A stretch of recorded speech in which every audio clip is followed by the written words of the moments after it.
27 सितंबर 2024 को इजरायली सेना ने लेबनान की राजधानी बेरूत में एक बहुत बड़ा हवाई हमला किया, जिसमें हिजबुल्लाह प्रमुख हसन नसरल्लाह की मौत हो गई। उनके साथ ईरानी सेना के लेबनान में सलाहकार कमांडर अब्बास निलफरशान भी मारे गए। और इस हमले के बाद ईरान ने कसम खाई थी कि वो इजरायल से इसका बदला जरूर लेगा। और इसके बाद 1 अक्टूबर 2024 को ईरान ने इजरायल के ऊपर करीब 180 से ज्यादा बैलिस्टिक मिसाइलें दागी थी।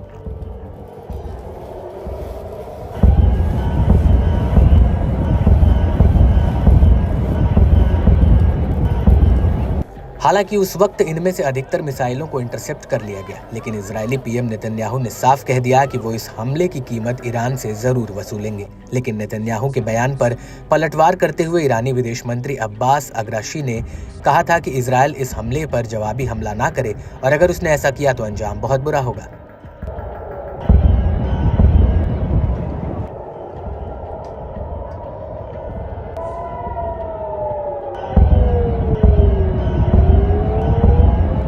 लेकिन अब हफ्ते भर के भीतर ईरान ने एक बार फिर से इजरायल को ललकारा है। दरअसल ईरानी विदेश मंत्री अब्बास अग्राशी ने वार्निंग दी है कि इजरायल ईरान के संकल्प की परीक्षा ना ले, और अगर इजरायल ईरान पर हमला किया तो नेतन्याहू इस बात को बिल्कुल ना भूले कि तेल अवीव के टारगेट सीधे ईरानी मिसाइलों की रेंज में आते हैं।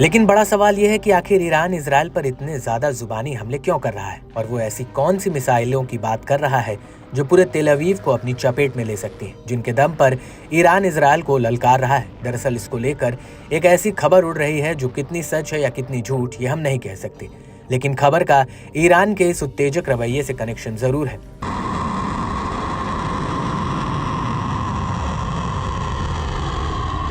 दरअसल कई मीडिया रिपोर्ट्स में दावा किया गया कि 5 अक्टूबर 2024 को ईरान ने अपने पहले परमाणु हथियार का परीक्षण किया।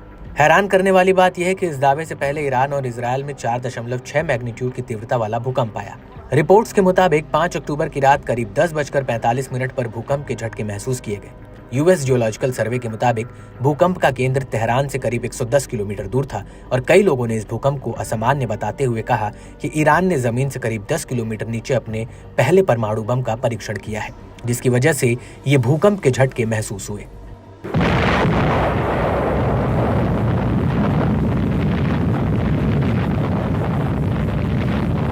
लेकिन अमेरिका की खुफिया एजेंसी CIA के डायरेक्टर विलियम बर्न्स ने जॉर्जिया में आयोजित एक सुरक्षा सम्मेलन में कहा, हालिया दिनों में ईरान ने अपने परमाणु कार्यक्रम को आगे बढ़ाया है। उनका यूरेनियम एनरिचमेंट एक परमाणु बम बनाने के बेहद ही करीब पहुंच चुका है। इसकी वजह से ईरान अगर चाहे तो परमाणु बम के लिए पर्याप्त सामग्री को जल्दी से सुरक्षित कर सकता है, और बाहरी दुनिया के पास इसका जवाब देने के लिए समय भी कम होगा।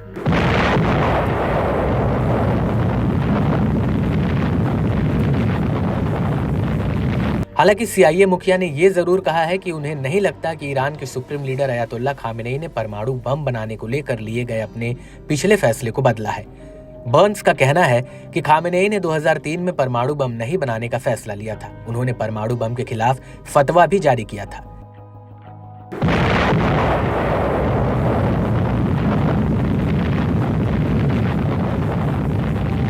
लेकिन ये बात भी किसी से छिपी नहीं है कि ईरान ने मिसाइलों का इतना बड़ा जखीरा तैयार कर लिया जिससे परमाणु बम का रास्ता एकदम साफ हो चुका है।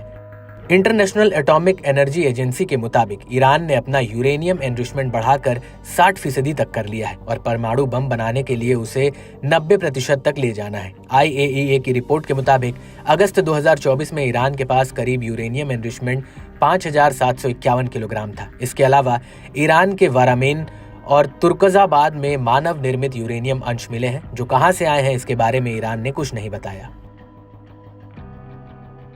इसके अलावा ईरान ने फोर्दो प्लांट में 8 नए IR-6 सेंट्रीफ्यूज के कैस्केड लगाए हैं। इसके अलावा ईरान ने नटैंज इलाके में जमीन के भीतर बने परमाणु अड्डों में 18 में से 10 IR-2M सेंट्रीफ्यूज लगा दिए हैं। ईरान यहाँ पर 2 अतिरिक्त ऐसे ही उपकरण और लगा रहा है और इसी समय में ईरान ने IR-2M के चालू सेंट्रीफ्यूज की संख्या भी बढ़ाकर 15 कर दी है। और इन सभी को देखकर लगता है कि ईरान अंदर ही अंदर कुछ बड़ा कर रहा है जो दुनिया से छिपा हुआ है।